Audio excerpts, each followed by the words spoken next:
Hello friends, welcome to IRT coaching classes.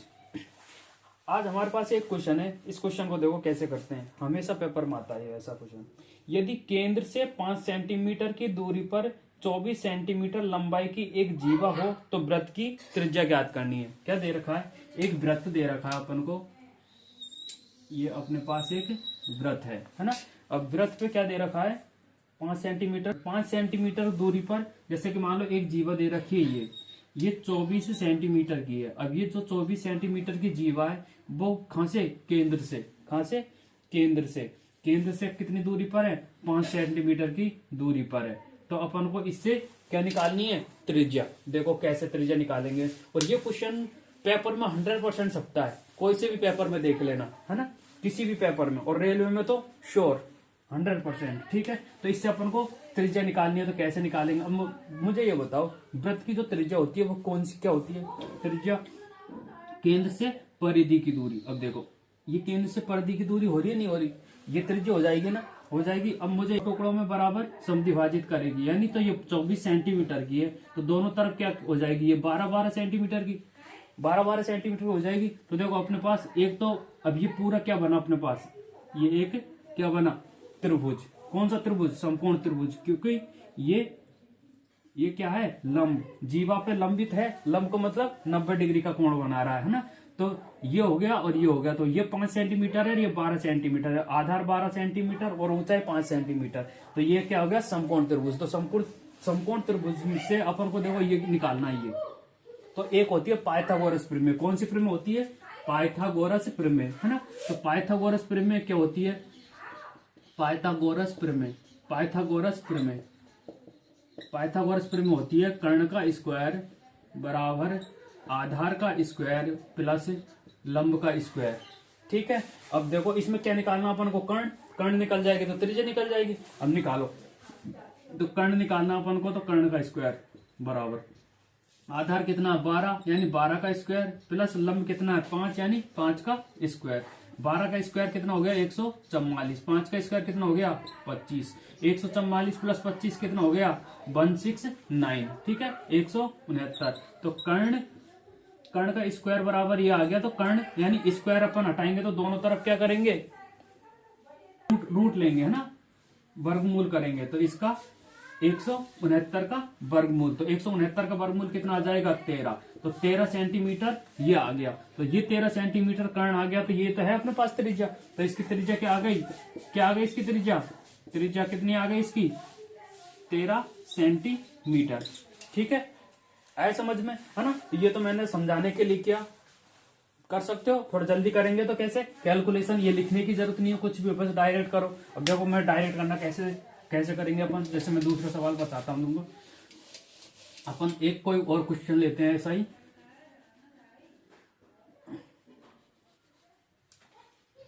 जैसे ये question दे रखा है अपने को, है ना। ऐसा ये जीवा जो है, ये जीवा है अपने पास 8 सेंटीमीटर की। कितने की? 8 सेंटीमीटर की। तो ये 4-4 सेंटीमीटर का हो गया, है ना। और ये दे रखा है मान लो 3 सेंटीमीटर का, है ना। तो अपन को वही त्रिज्या निकालनी है। तो डायरेक्ट ऐसे निकालेंगे, अपन को पता है ये, है ना। तो डायरेक्ट निकाल दो अपना कर्ण का स्क्वायर।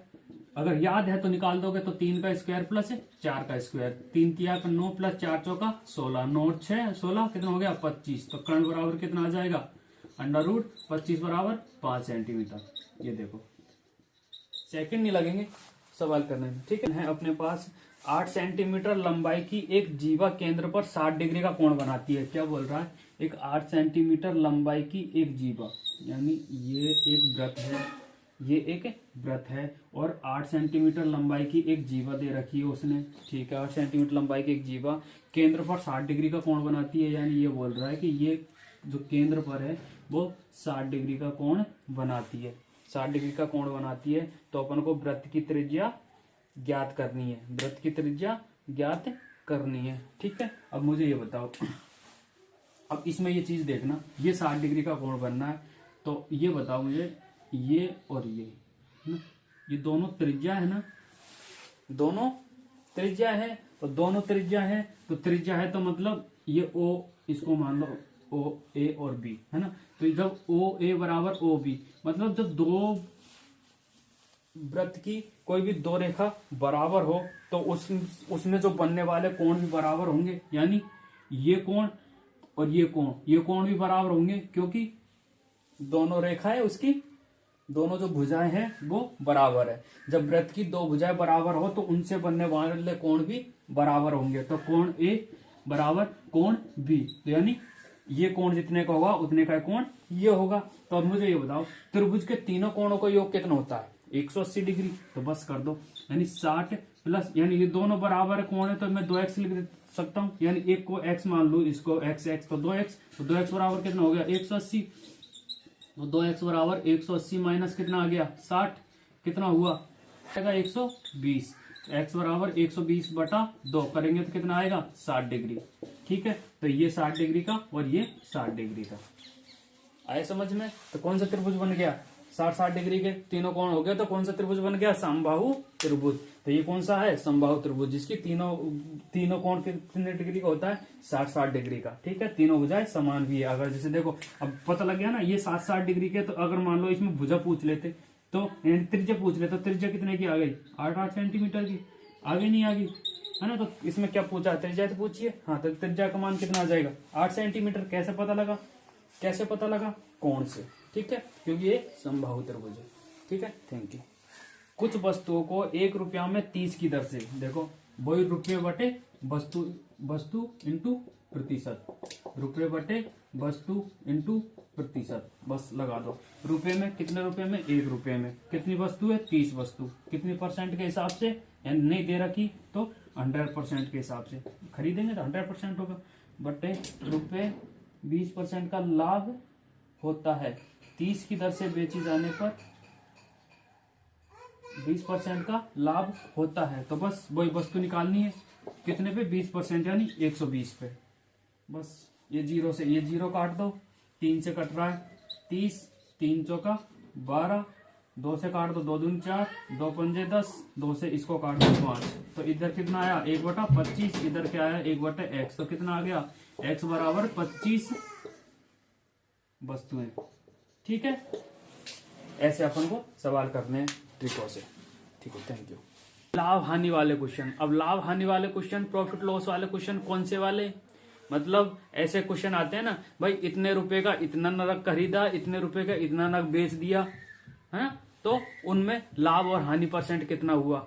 तो ऐसे क्वेश्चनों में क्या टाइम लगता है, कभी देखना आपने किया होगा, लेकिन उनको अपन करेंगे ओनली सेकंडों में।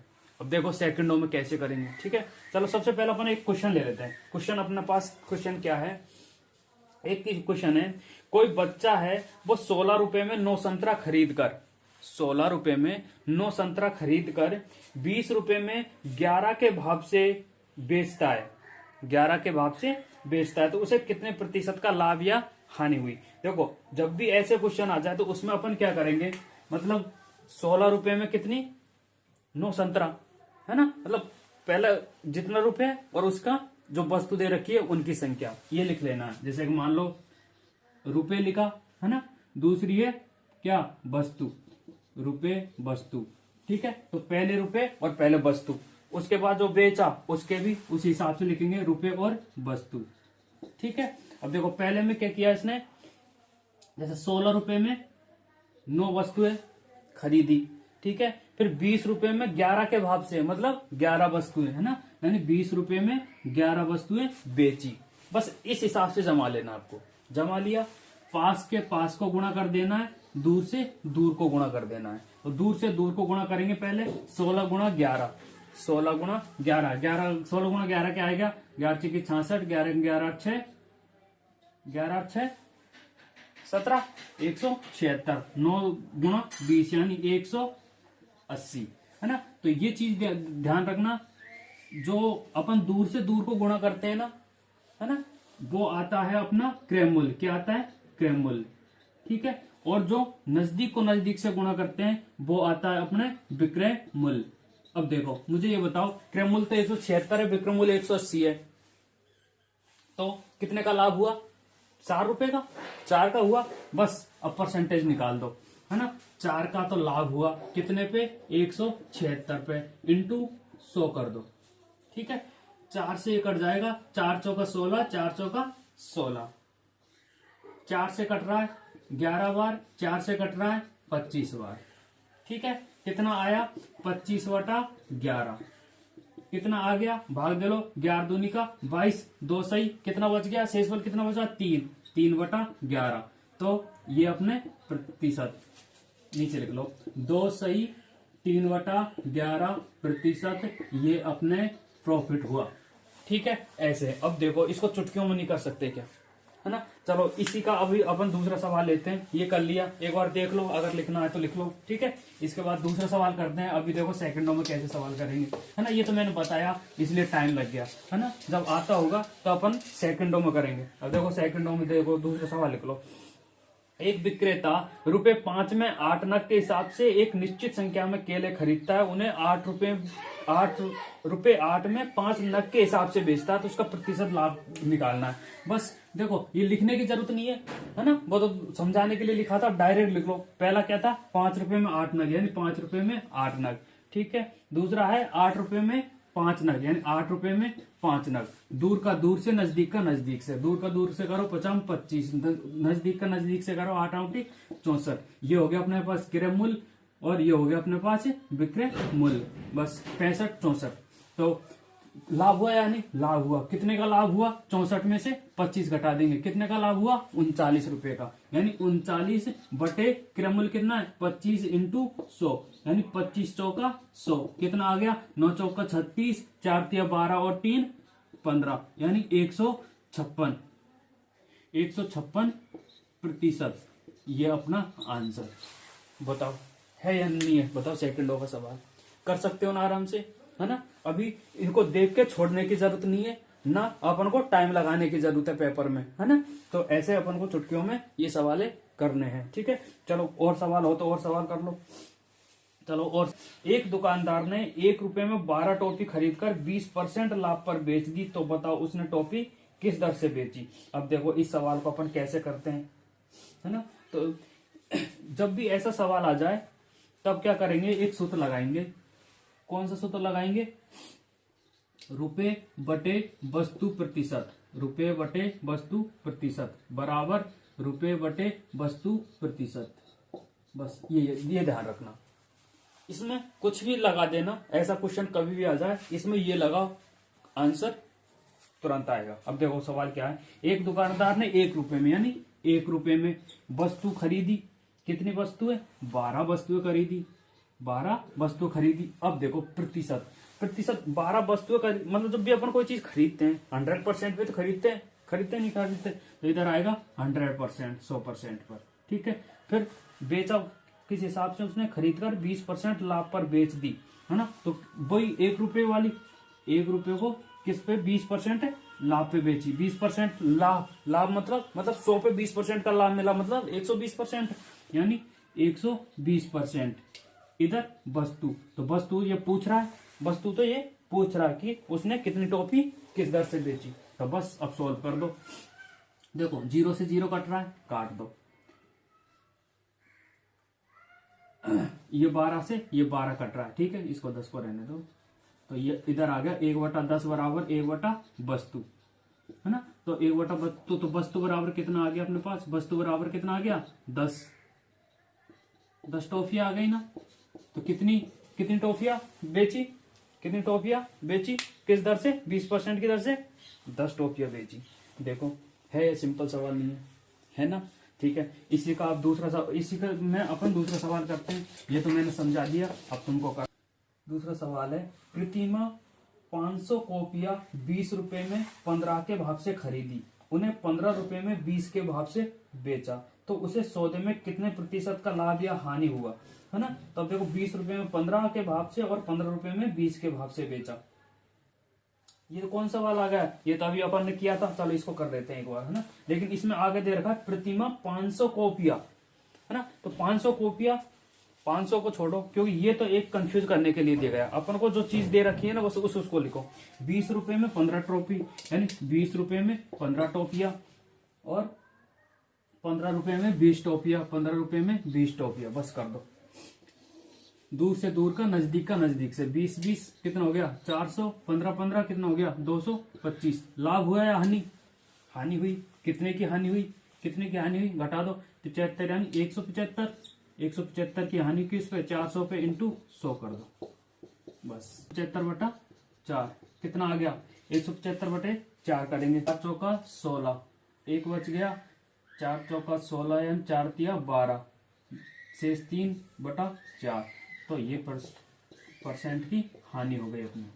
ठीक है, ऐसे करना है।